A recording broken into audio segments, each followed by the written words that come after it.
everyone. Welcome back to the show that never ends, Downstage. Oh, wait, I forgot because I have it on Speak of You. Hey, Hayden. Hello.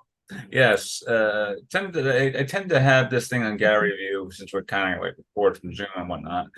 But Speak of You, it's good, but I think gallery is much more of an impactful thing because you get to see everyone's faces and actually see, anyway.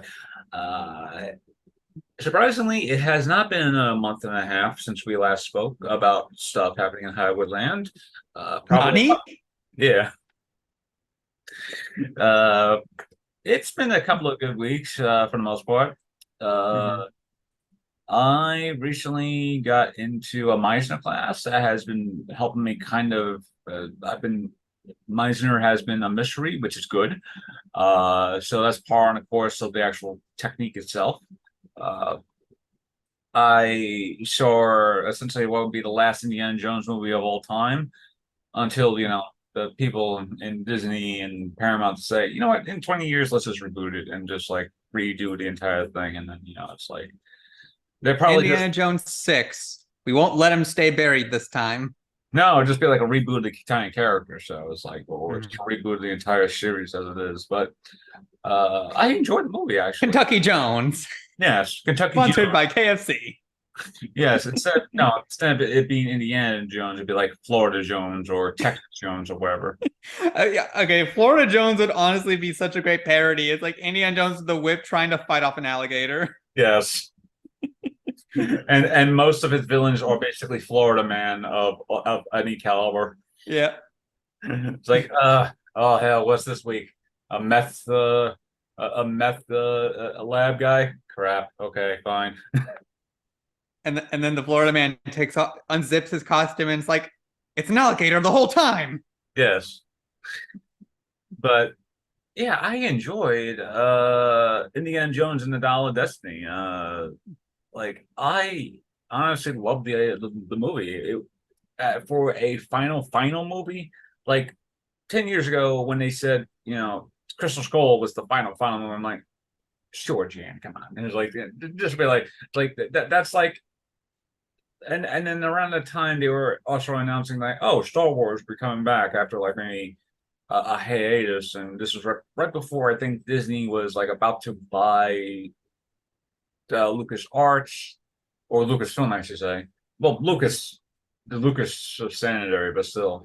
But yeah, I enjoyed the movie. It's like, and people were just shitting on the movie because, oh, it's a horrible movie. It's like, it's too much CGI. It's not enough story. Why are the Nazis the bad guys? Those minor things. And I'm just like, first off, shut up. It's a movie. It's a popcorn movie. You're supposed to check your brain at the door. You're not supposed to question why Indiana Jones is able to survive from being hanged from a thing, and then suddenly a bomb drops into the place that he drops into the building, survives the hanging like friggin' Rick O'Connell, and then later on is able to go and chase after the bad guy. No one's supposed to question that. It's a movie. Nope, nobody questioned when Indiana Jones somehow survived like The a new tank that was driving off a cliff, and somehow he managed to get off just in time. guy. We don't see how he did it, but he did, and we don't question it. Yes, even though everybody thinks like, and bear in mind that is one of most of the spectacular kind of like Also, sorry, my cat is digging her claws into my that. leg right now. Hold on, just got it. Sorry, Sophie, you can make an appearance later.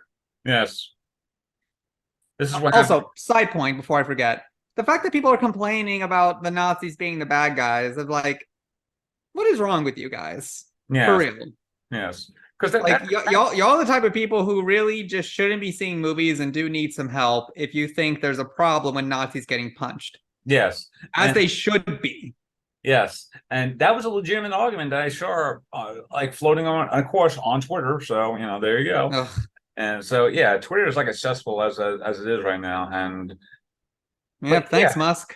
yes, and it just continues to be a successful. But I think it also adds on to why this movie didn't track so well is because of the word of mouth that I was getting on Twitter. It's like people Mm. reading is like most of the time now when you do go see a movie, the word of mouth is usually either Rotten Tomatoes or reviews or Mhm. Twitter, Twitter like things and whatnot. Yeah, Twitter people or like people on YouTube who review the stuff beforehand or whatever, Yeah, or before other people go and see them and then they'll post their thoughts on it. and not the reviewers who goes like, like Disney gone woke, and it's like some weird ass like screen grab of like a distorted face from the movie that goes like and has like the eyes bulging out. I'm like, what the fuck, and Exactly. like those are the type of reviewers you do not want to watch, okay? Because they definitely Mm-hmm. don't have the actual review point of an actual reviewer. They're just doing it. If you want your brain to melt and turn into mush, go check out those type of channels. But if you Yeah. actually want intelligent stuff, you can do better.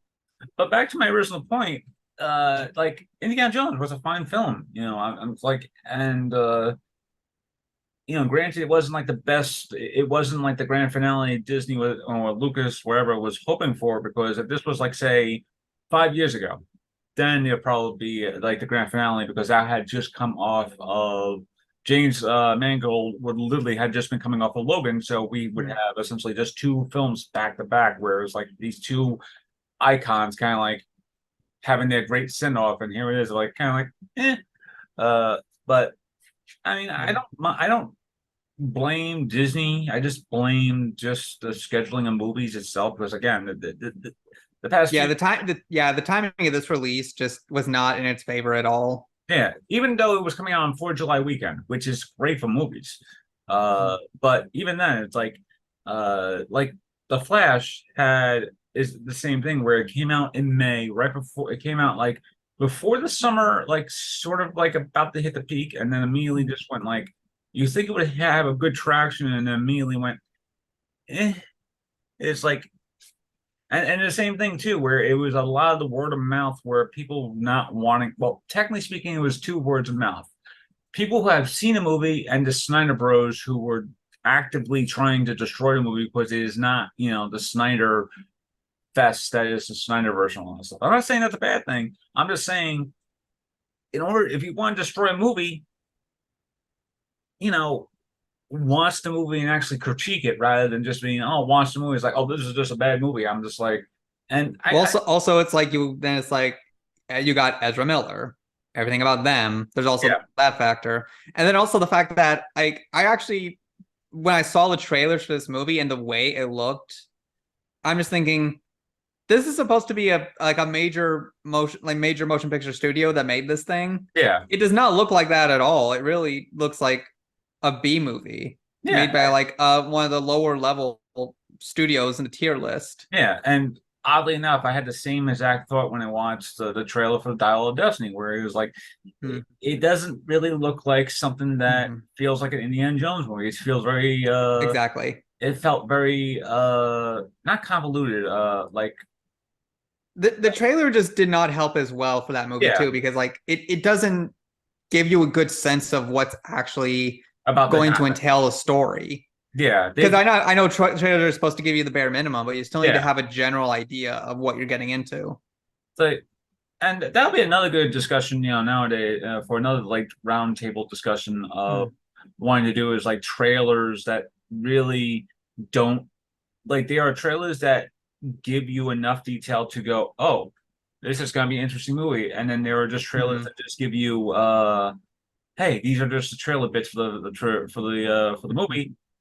Let's just see the thing, and then there are like trailers like for Matt Reeves' Cloverfield, where it literally was just like a 90 second snippet of the movie, and people had no idea what the movie was about. They're just like, oh, something, oh, it's a party, and then something's attacking New York City, and then it's like you just see the friggin' Statue of Liberty's head in the in the street. Mind you, as a New Yorker, if you see the Statue of Liberty's head in the street, you're gonna question it, but also it is not the scale of the actual head. So there you go for the second thing. Again, that's felt as that's a critique as a New Yorker, as a native New York, mind you.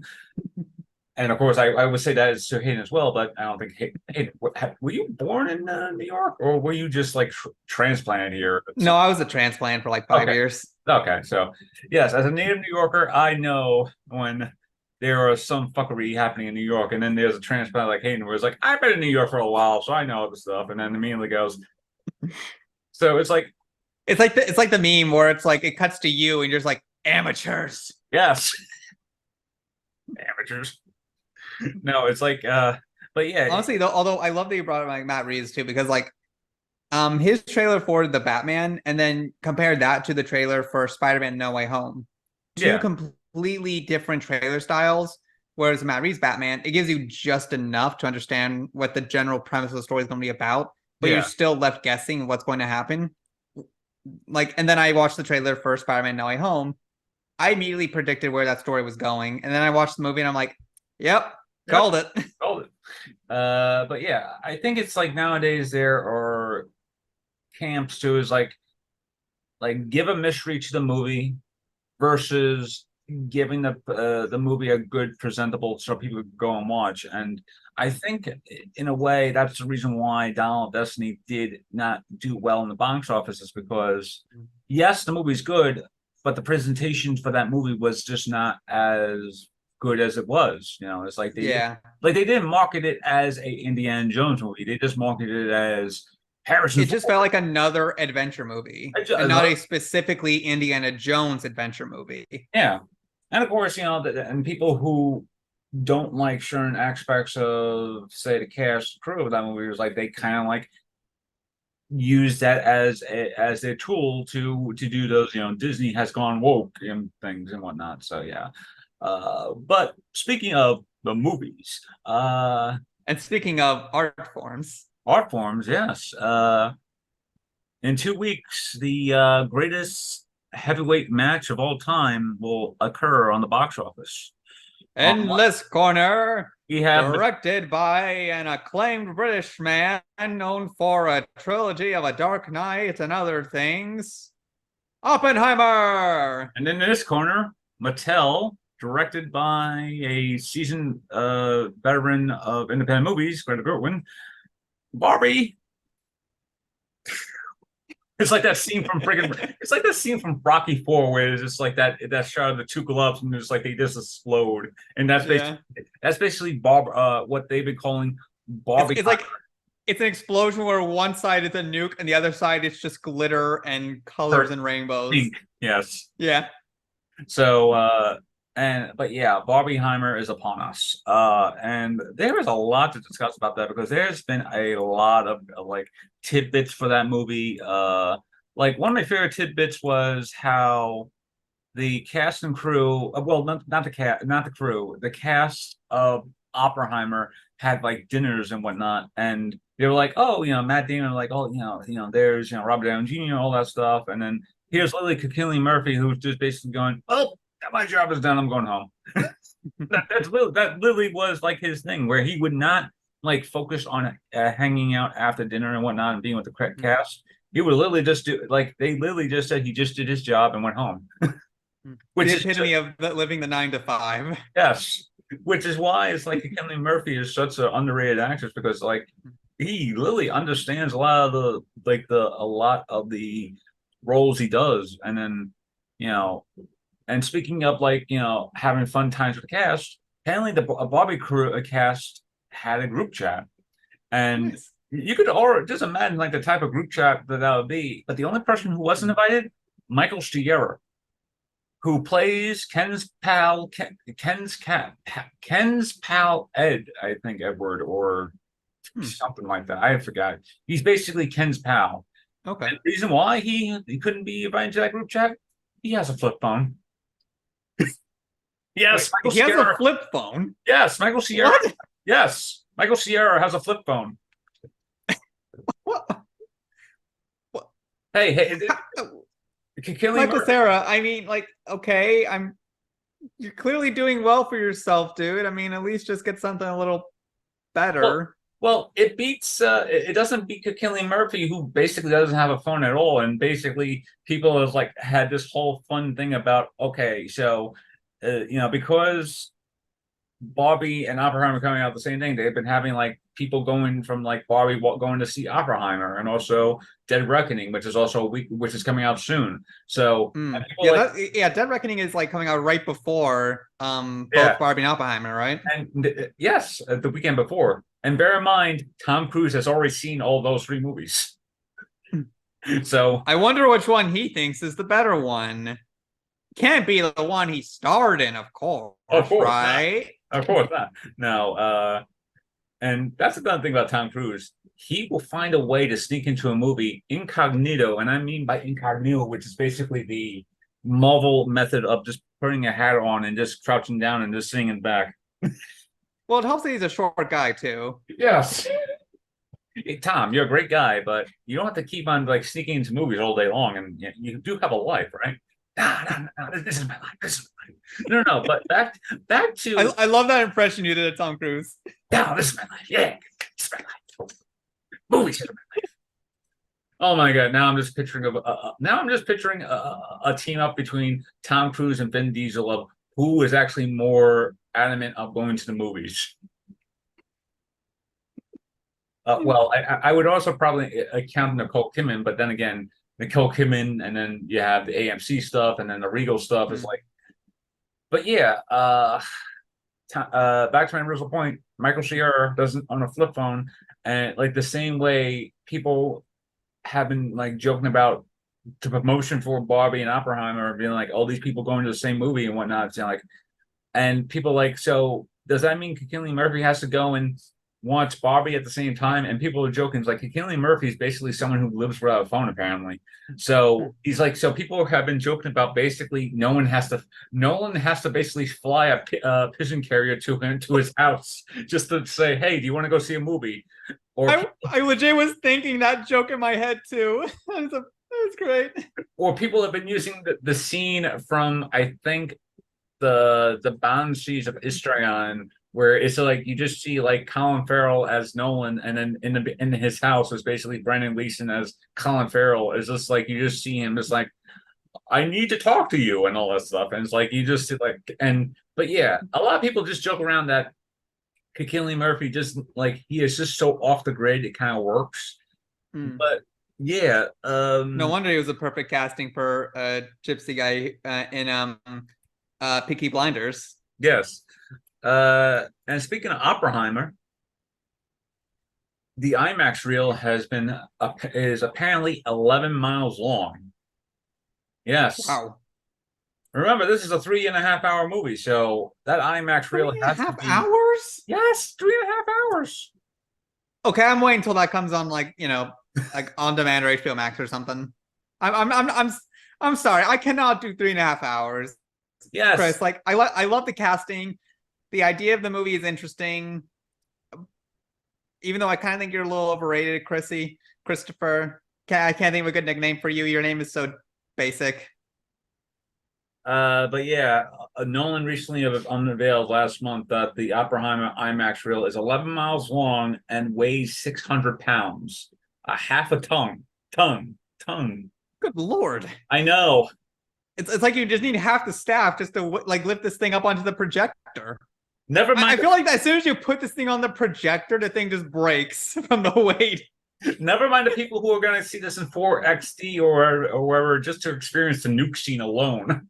Oh God, yeah. Like, people also been like I mentioned this joke I think on the last episode of the scene from Avengers Endgame of people watching the nuke scene, and it's like you have Scott Lang saying we did it, and then you just cut to Hulk, the Incredible Hulk, about to wake up, and it just says the people who have been sleeping throughout the entire movie waked up by the nuke.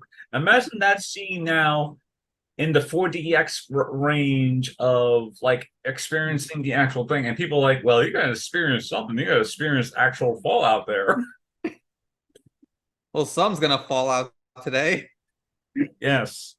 Other tidbits that have been actually kind of funny or interesting is aside from the Warner Brothers studio lot catching on fire, which people were saying, "Oh, that's great of Nolan to actually do Oppenheimer promotion for it on a rival friggin' thing." You're like, damn, Nolan, you're really going method for this one. I know you like that, but okay. Yes, but I think the biggest one, and I think the one that kind of like trumps Barbie, is the fact that Nolan has grown as a director that so much that he actually now has nudity in his movies now. Wow, Nolan actually getting mature. Yes. Even though one of his last movies, Dunkirk, was about the World War II, so I But mean, yeah, yes and no though, because it was kind of tame in terms of the actual like violence for a World War II movie compared to a lot of the other World War II movies that immediately come to mind. okay, that is true. Yeah, it Because did the whole point of it wasn't so much about the war itself; it was more about like the survival. the survival of these people Yeah, from Dunkirk. Which yeah. I'm gonna be honest, um, what is that movie? Okay, I know we talked about this movie before, but like with James McAvoy, Keira Knightley, Atonement. Atonement. Yeah, honestly, that Dunkirk scene that sticks in my mind so much more than Nolan's Dunkirk Yeah, movie. yeah. So, But so honestly, I feel like Nolan should have started playing more into going into more of that like dark. R-rated category with Yeah, stuff, especially because you're you know using this wartime setting. So yeah, really use try to use that to your advantage to actually show more what war yeah, actually is and how messy it is. yeah. And I think like Dunkirk, I think only really works when you're watching it in a theater with a surround sound, and you actually can hear like the Hmm. plane's about to drop, and so it feels like more Yeah. you're kind of like in that moment with the Hmm. soldiers, and I think that's what he was trying to do was capture the Those moments did land because I remember seeing it in a theater and it's like, okay, yeah, those moments of tension do land, but I think he just needed to go further yeah, with and going the atrocity of war. and going further, he is going further because if this is the first Nolan movie to actually have prolonged full nudity, Hmm. then yes, he is maturing as a director, saying, "Oh yeah, I could actually do more with the director." Because, Hmm. and of course, this also doesn't help that Universal gave him full creative control over the script and the production anyway. So Hmm. he probably felt like that. And the two people who are going to get like fully nude and whatnot is both Killian Murphy and Florence Pugh at some point. Oh wait, she's in this too? Yes, Oh wow. no one got everyone. Okay, Like did he just go like get half he of Hollywood out here or no, no, something? no. What he basically did, he basically used a Super Smash Bros. Signature and of Hollywood. He basically said, "I'm gonna get everyone." What do you mean everyone?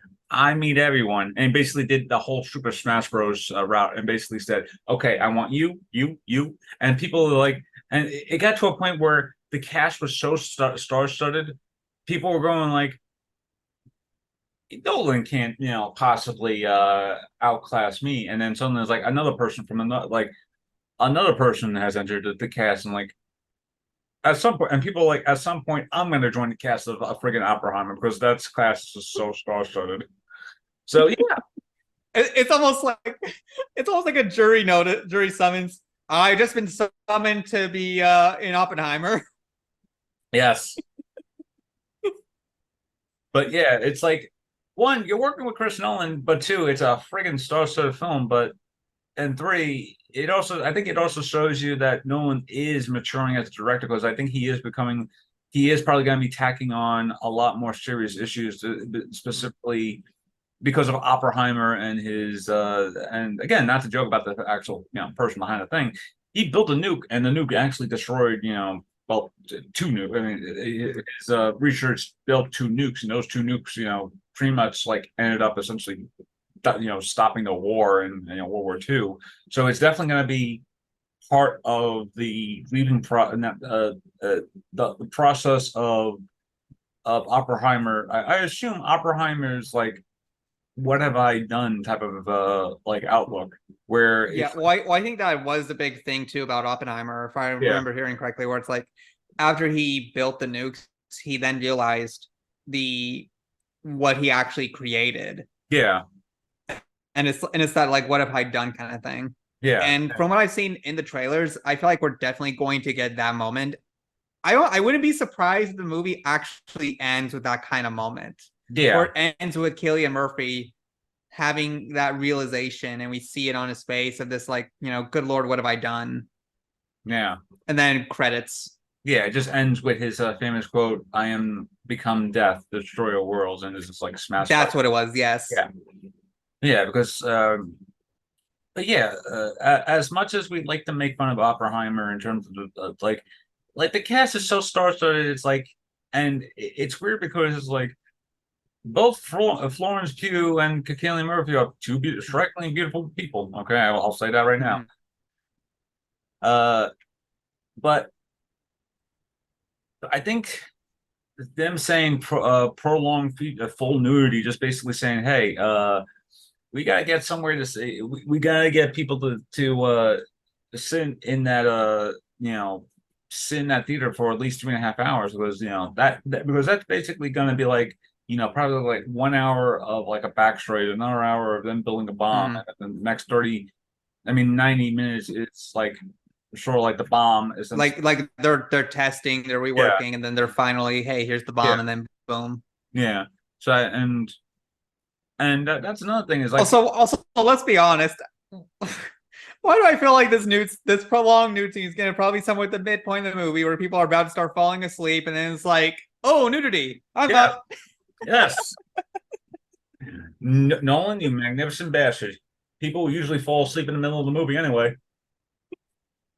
So, but yeah, It's like if people are gonna sleep during my movie, then it's like these characters are gonna sleep sleep. during that scene, during that part of the movie. Yes, but yeah, like the Barbieheimer stuff has been interesting so far, because there's so many things that are just coming out just recently. Like friggin' Ryan Gosling said it was so hard to let go of Ken after filming, because it was like going to a Cinnabon, and like eating one of those Cinnabon things. Like once you have one of those things, you just can't you just can't stop. Mm-hmm. So it's like, it makes me wonder if he went to a Cinnabon managed by a guy named Gene, but that's a different story. uh, We probably can't get that scene because budget cuts. yes, but yeah, Barbieheimer is an interesting story, because these two are coming out like on the same day. So I feel like all these both studios are doing their best to essentially create as much buzz as they can for both movies, so people could actually go and see that thing. And Mm-hmm. of course, it has led to the final thing, the viewing portion. Which are you going to go see? Oppenheimer first, get some smoke breaks in or whatever, and then watch Barbie later, or do you watch Barbie first and then watch Oppenheimer later? Like, you enjoyed the fun stuff before you watch the more soul depressing stuff. Mm-hmm. Yeah, it's like if you're gonna do a double feature, how do you want to end it? Do you want to be sad and depressed, or do you want to be happy? And speaking of sad and depressed, we go into our next story: budget cuts. So sadly, streaming services like Hulu, Disney Plus, HBO Max. I ain't calling it Max. I'm just gonna call it HBO Max, okay? Mm-hmm. My Paramount parents Plus. have a dog named Max, so I'm not gonna call you Max as well. That's too confusing. The dog Indiana. Especially because it's the most common dog name too, Yes. Max. So, but yeah, HBO Max, Paramount Plus, and other streaming services have been following suit with essentially the idea of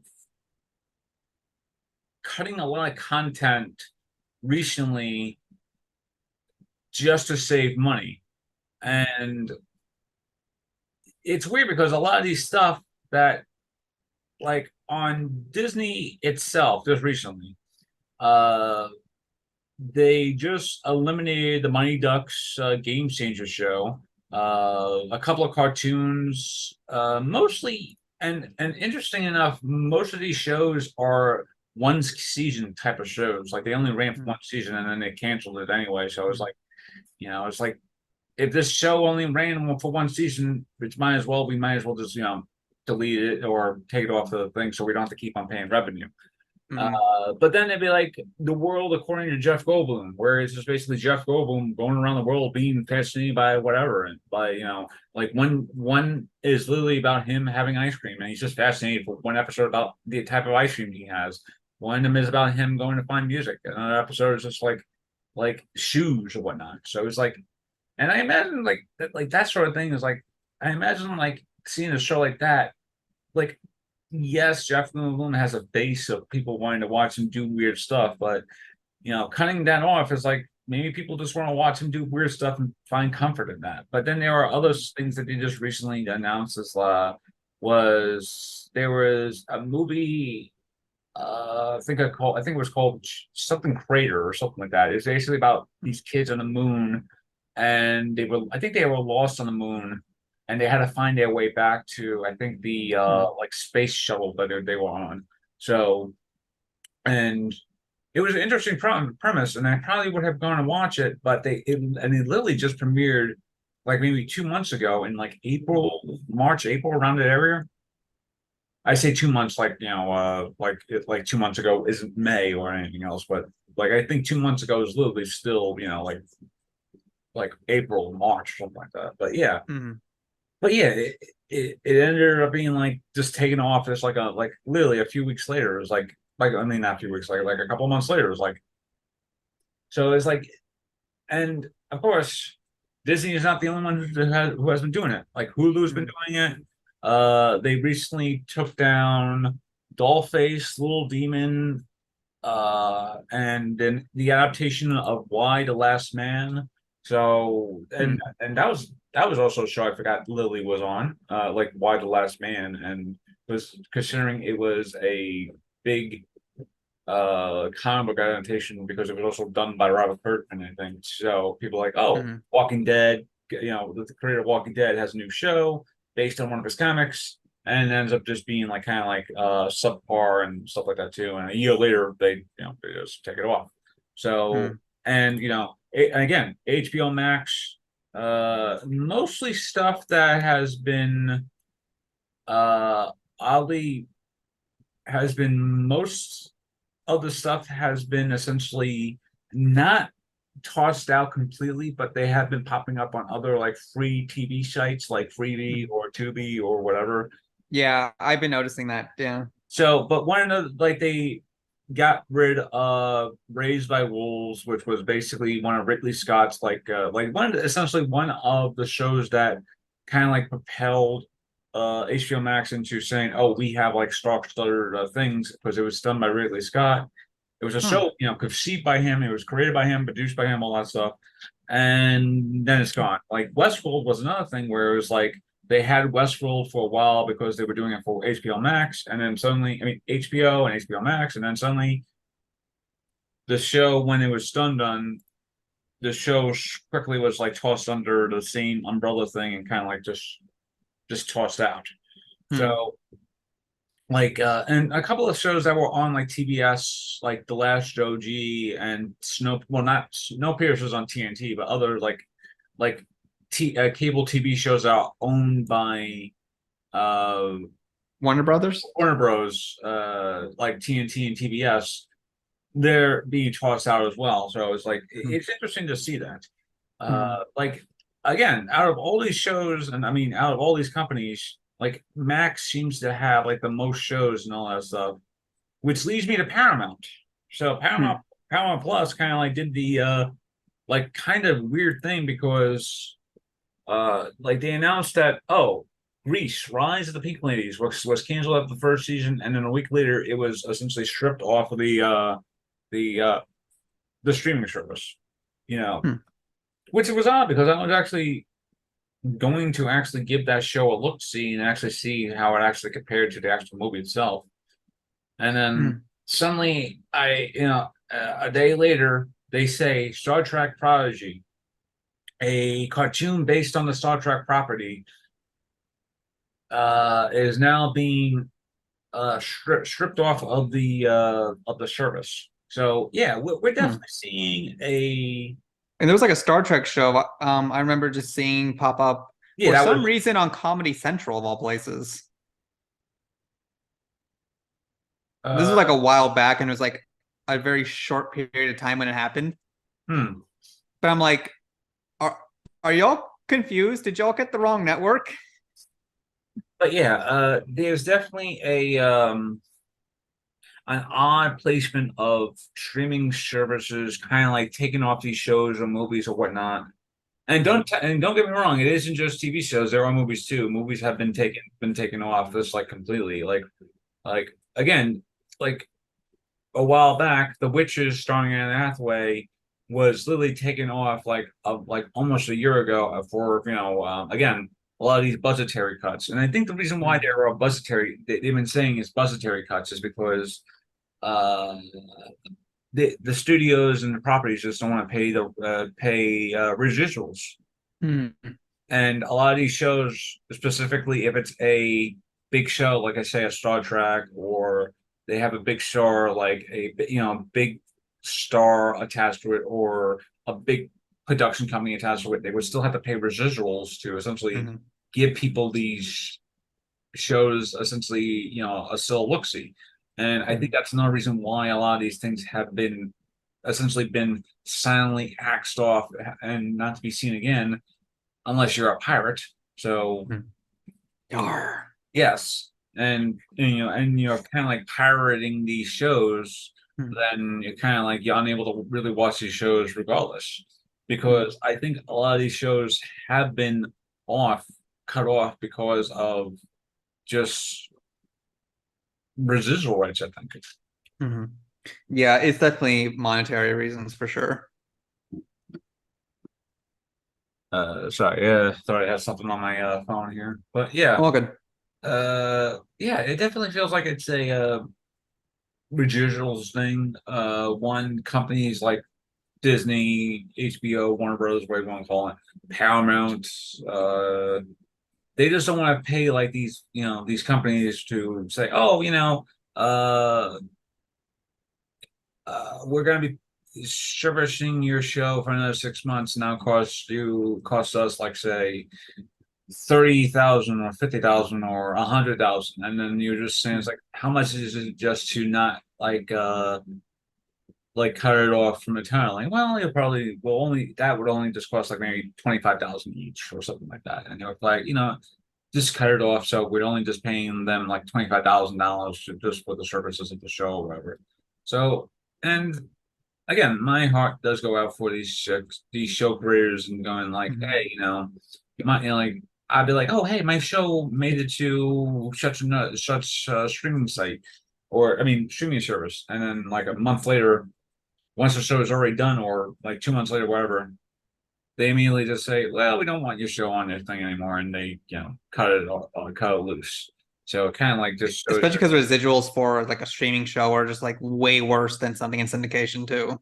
yeah, and yeah, and it's definitely something that is also probably gonna be talked about specifically in the writer's strike, where it's Mm-hmm. just like, and a good segue into the next story, but the writer's strike, I really do hope that they do feel not only residuals for other things, but also just residuals in general, where it's like not only are the actors getting paid better or paid as much as they would as for syndication rights, because you know a good example is that just last night the Jurassic Park trilogy was on. It's like they played Jurassic Park 3, The Lost World, and Jurassic Park in like a weird rotation on AMC. And I know they probably the actors of that movie got residuals for that. But when it's played on streamings, like say, I want to watch Jurassic Park on, Hulu or HBO Max or whatever, they're probably going to get as much as that for the streaming Mm-hmm. services rights. So Yeah. yeah.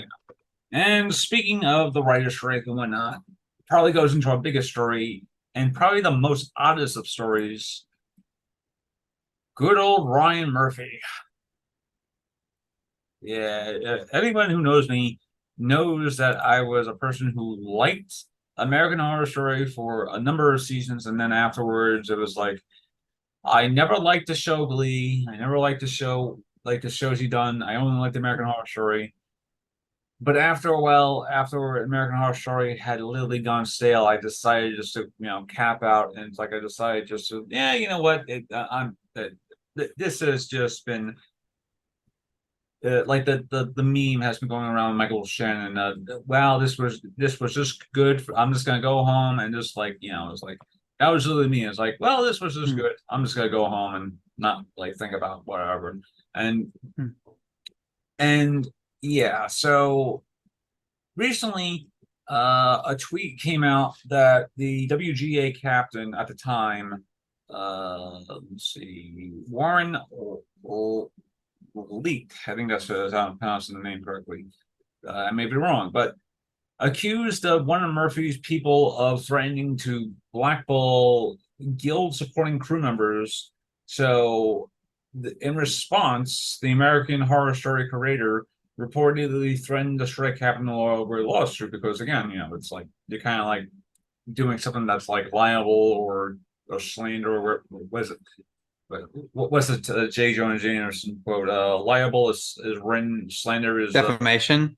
yeah, Like like like whatever is I know the quote you're referring to. I don't remember how it exactly but goes. yeah, it's basically liable is written. I think slander is or anyway.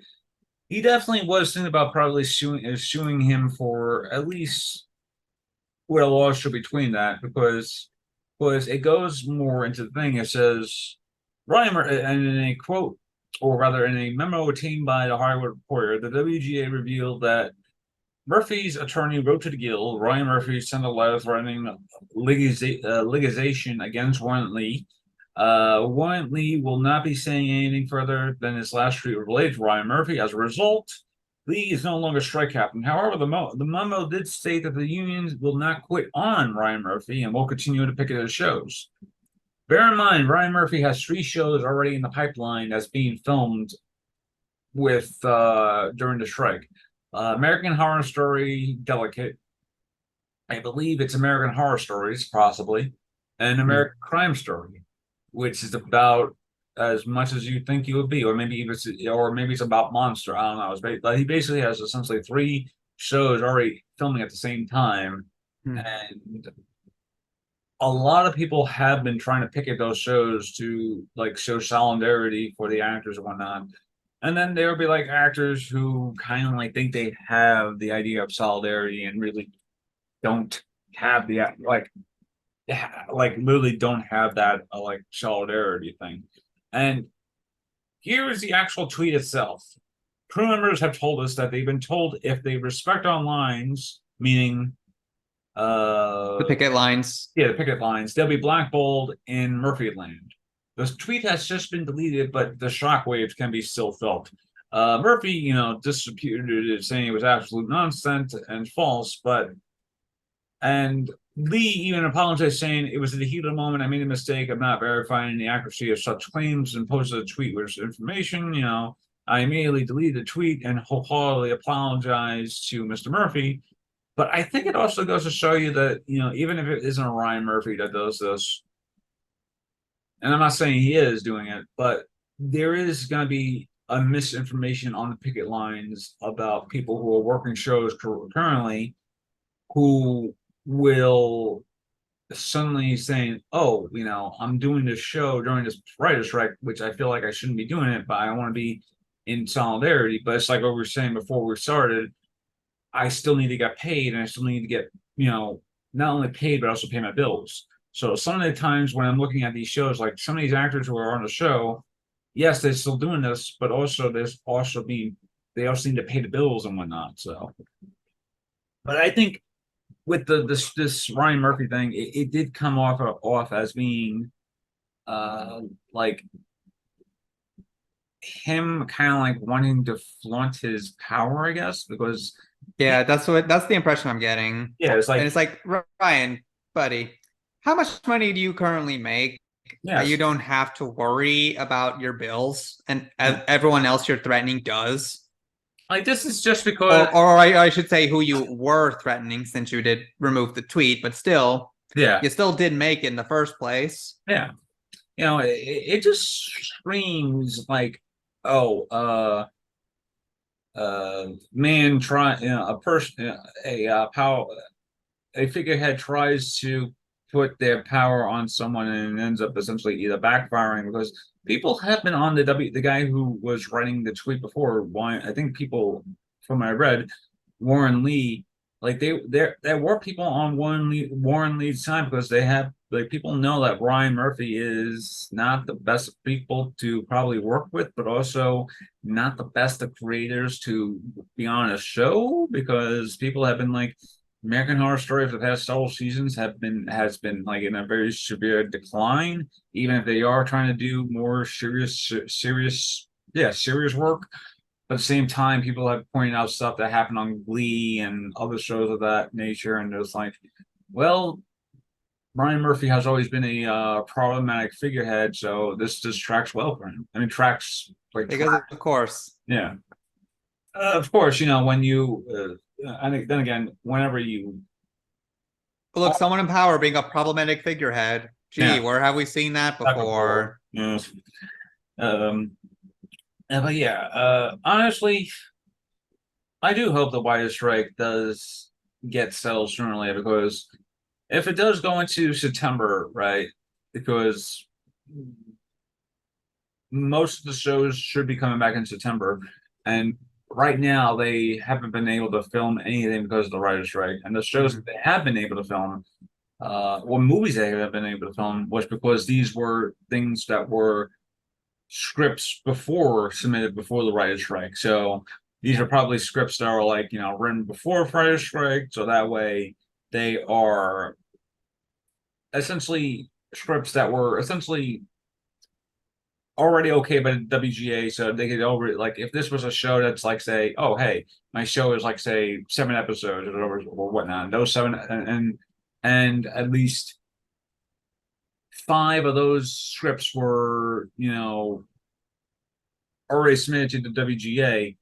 Two scripts of those I can't be submitted because they came out after the strike. The strike was official. So five of those scripts are essentially good to be filmed, but those two other remaining episodes can't be filmed because it's because they weren't I think submitted. I mean approved by the WGA. I think.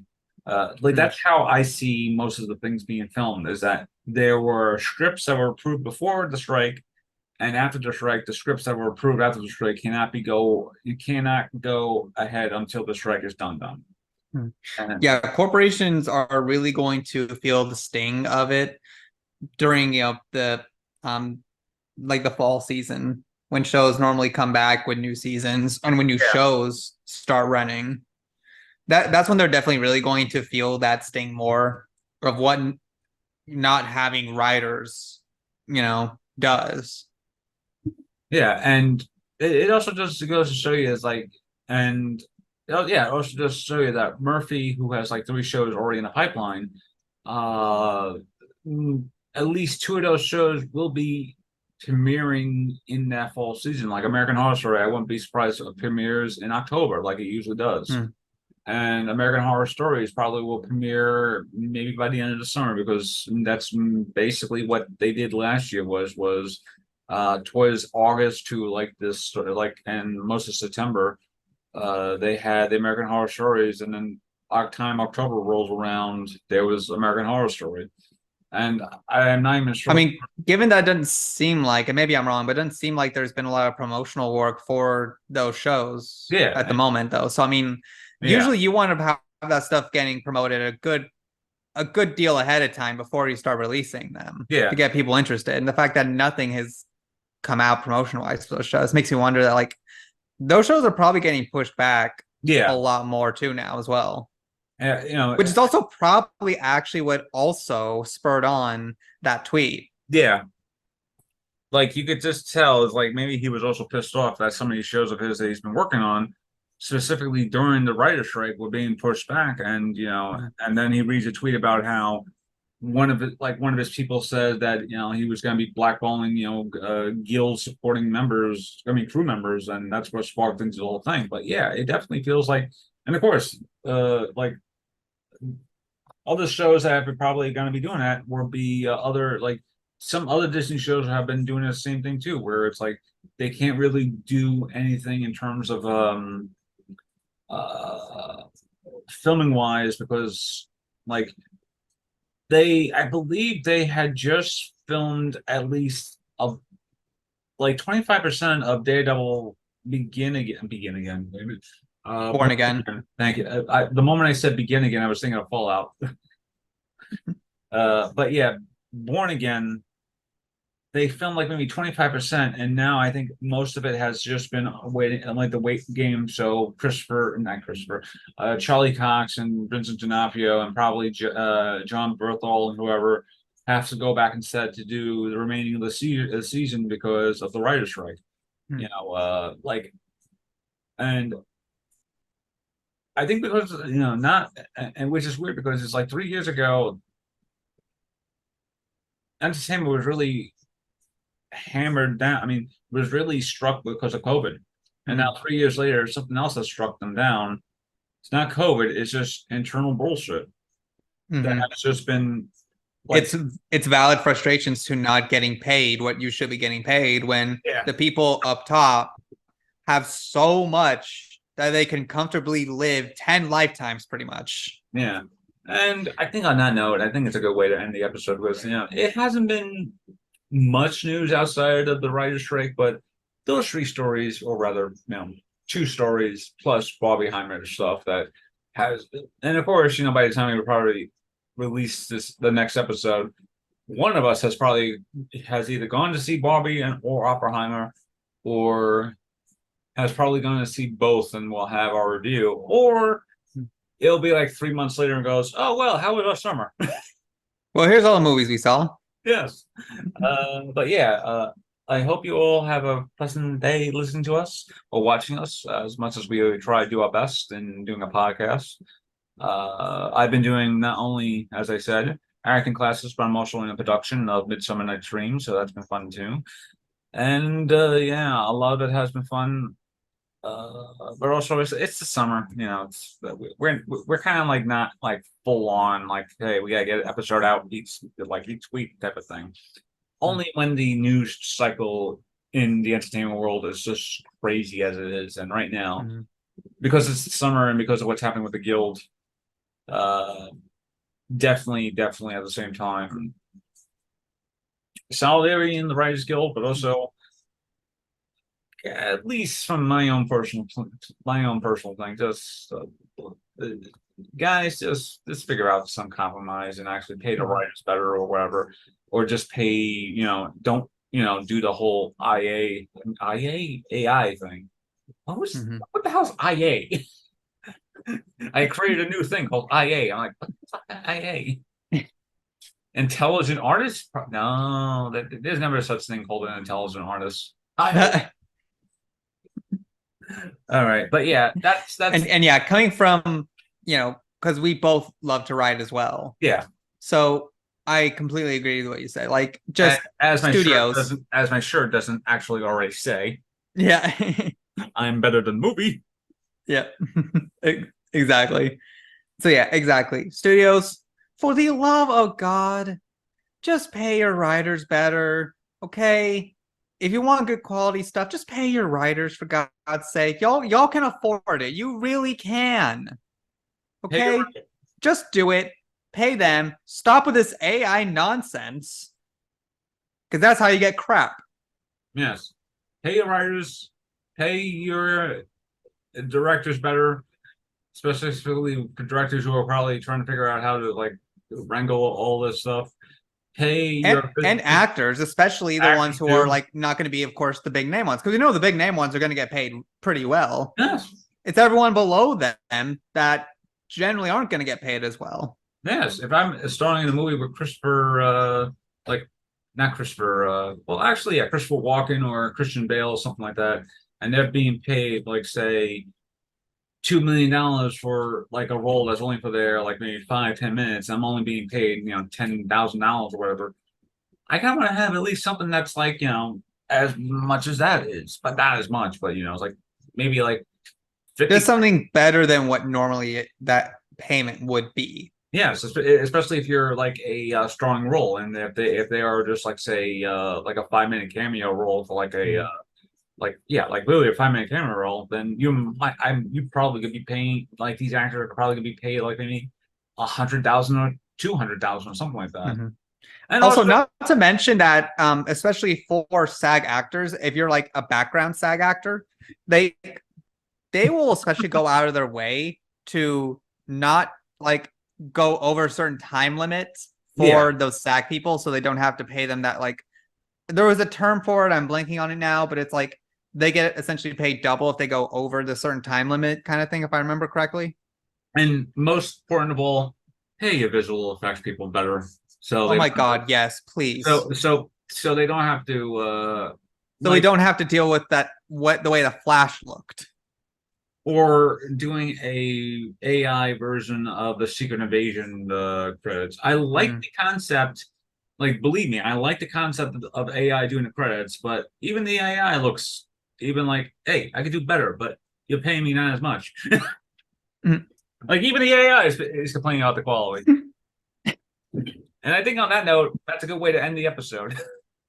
When the So, AI is complaining about the quality, you know you're in big trouble. mm-hmm. Take care, everyone, and please be safe. And bye, Sophie. Hey, Sophie, look over. I'll try to get her to look over. There we go.